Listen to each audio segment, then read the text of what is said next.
While completing routine afternoon checkups, school nurse Victoria Jones was examining third grader Emma's sore throat. It was a calm Wednesday afternoon in Jefferson Elementary's nursing office. When the announcement, "Lockdown, lockdown, lockdown, this is not a drill. All teachers and students implement immediate lockdown procedures," echoed through the school speakers, little Emma clung to Victoria in fear. "Nurse Victoria, what's happening? Why are they locking everyone in their rooms?" Emma asked in a trembling voice, as sounds of teachers running in panic could be heard in the corridors. But Victoria did something different. She hugged Emma reassuringly, said, "Everything will be okay, sweetheart," and then opened the nursing office door instead of locking it.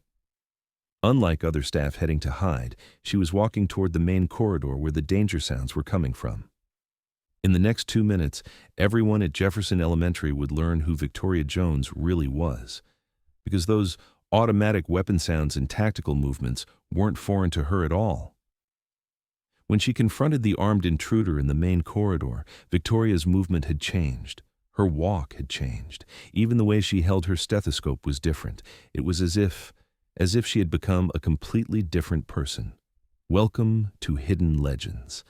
Before continuing with this powerful story, tell us in the comments which city you're watching from, and if you believe stories like this should be told, hit that subscribe button.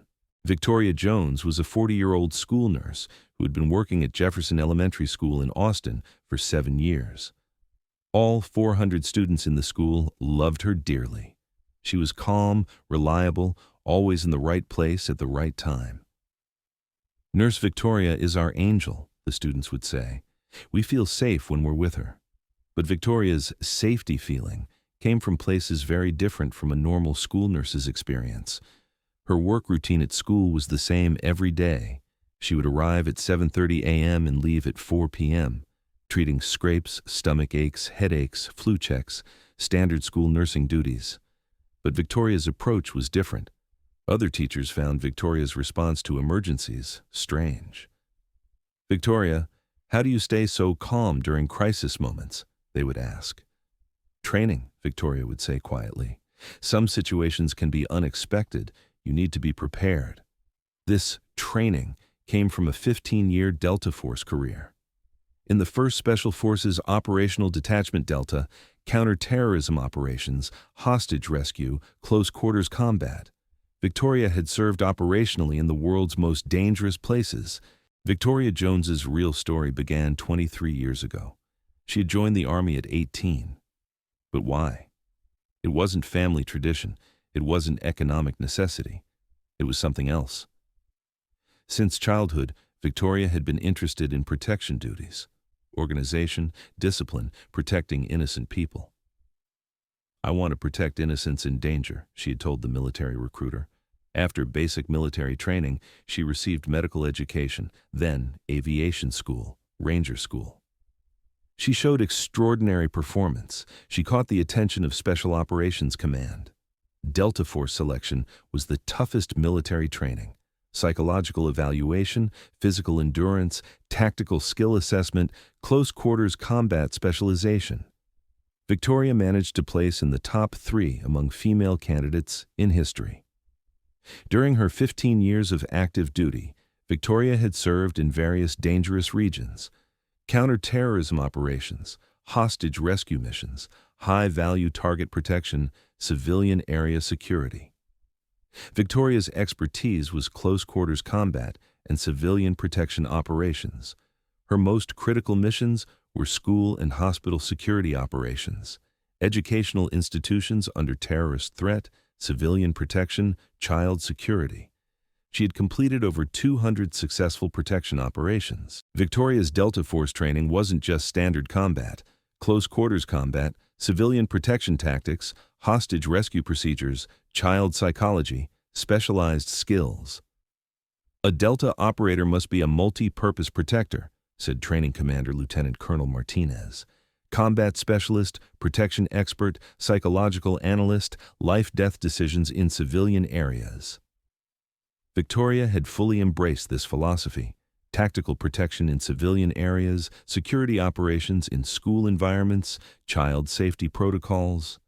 Her protection knowledge was at military level. The most critical training was school security operations, educational institutions, child protection, family security. Victoria had learned tactical operations in civilian educational environments.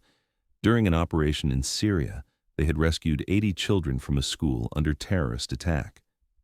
Victoria had safely evacuated all students by combining tactical expertise and child psychology. After that mission, she became one of Delta Force's most valuable civilian protection operators. She had specifically received single operator intervention training, maximum protection with limited resources. This training would prove very useful at the school. After 15 years of active duty, Victoria had decided to retire.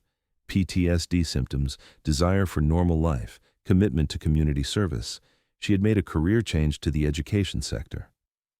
"Why are you leaving Delta Force?" her commander had asked. "Because I want to continue protection services in a peaceful civilian environment, protecting children without war." At nursing school, Victoria was overqualified.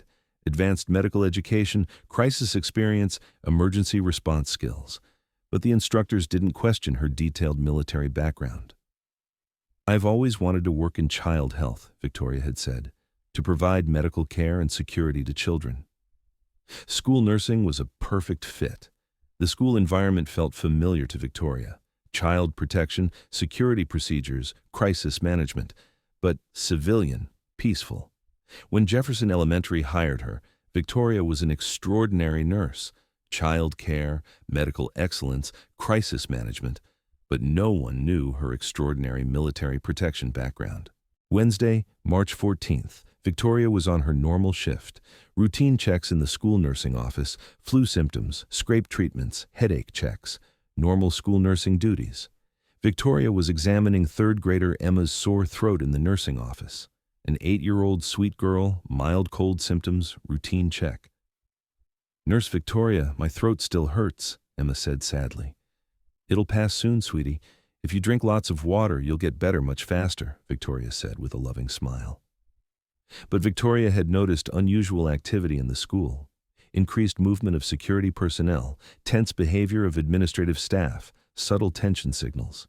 At 1:35 p.m., the school announcement system activated. "Lockdown, lockdown, lockdown. This is not a drill. All teachers and students implement immediate lockdown procedures." Panic began in the nursing office. Emma was gripped with fear. Sounds of teachers running in the corridors could be heard. Armed intruder in school, the worst nightmare for an educational institution. "Nurse Victoria, what's happening?" "I'm scared," Emma said in a trembling voice. "Stay calm, sweetie. Everything will be fine," Victoria said. But she was conducting internal assessment, threat analysis, security evaluation, tactical intervention planning. Automatic weapon fire sounds were coming from the main corridor. A R-15 pattern, controlled shots, systematic movement. This wasn't random violence. Planned attack. "Emma, now you're going to go behind the nursing cabinet. Wait quietly," Victoria instructed. But Victoria was making different plans. Threat neutralization, child protection, tactical intervention. Victoria left the nursing office for the main corridor. Other staff were in hiding positions, but Victoria was moving to find the threat. In the main corridor, she saw the attacker. Late 20s, male, black tactical clothing, AR-15 rifle, systematically checking classrooms. Military-style movement but amateur execution. Victoria conducted automatic threat assessment, single attacker, medium-level training, psychological instability, child target focus, tactical approach plan, flanking maneuver, close quarters disarmament, minimum child exposure. Victoria's movement pattern completely changed. Silent approach, cover usage, precise timing. School nurse gone, Delta Force operator activated. Victoria approached the attacker in the shadows. Military stealth techniques, noise discipline, tactical positioning. The attacker's attention was on a classroom door, back exposed. Perfect approach angle. 15 meters, Victoria tactical breathing, muscle memory activation. 10 meters, close quarters combat stance, precise timing. 5 meters, final approach, commitment to engagement, combat sequence, disarm, control, neutralize, Delta Force muscle memory automatic. She took control of the attacker's weapon, applied pressure points, ground control position. Total time, 2 minutes. Threat neutralized, Victoria said calmly into the school security radio. Attacker unconscious, weapons secured, 400 children protected. The security team arrived expecting chaos, found organized threat control. Victoria was holding the attacker in professional restraint position, situation completely under control. Nurse Jones, how? Asked Security Chief Thompson in amazement. Training, Victoria said simply. Are the children safe? School staff began emerging from hiding positions. Teachers, students, administrative staff, everyone safe thanks to Victoria's intervention. Principal Harrison couldn't believe it. Victoria, this was incredible. Where did you learn this? Victoria hesitated. Time to reveal her 7-year secret. Military background. Delta Force, Victoria said quietly. School staff gathered around, listening. Delta Force? What kind of military unit? Asked teacher Sarah Martinez. Special Forces Operational Detachment, Counterterrorism, Hostage Rescue, Civilian Protection. 15 years active duty. Complete silence. The school's beloved nurse was actually an elite military protection specialist. Victoria, you were in Delta Force? Asked Principal Harrison in disbelief. 1st Special Forces Operational Detachment Delta, retired 7 years ago, became a nurse. Police arrived, took the attacker into custody. Victoria's professional restraint technique was perfect. No injuries, complete control. Students learned about Victoria's heroism. Emma was very emotional. Nurse Victoria, I didn't know you were a hero, but I always knew you were very strong. Emma, I'm still the same person. I'm still your nurse. I'm still here to take care of you. Student families expressed gratitude. With Victoria, our children always felt safe. Now we know why. Victoria continued normal nursing duties, but colleagues saw her differently. Respect mixed with admiration. How do you transition from Delta Force to nursing? Asked young teacher Ashley. Both jobs are about protecting innocent people. Different methods, same mission.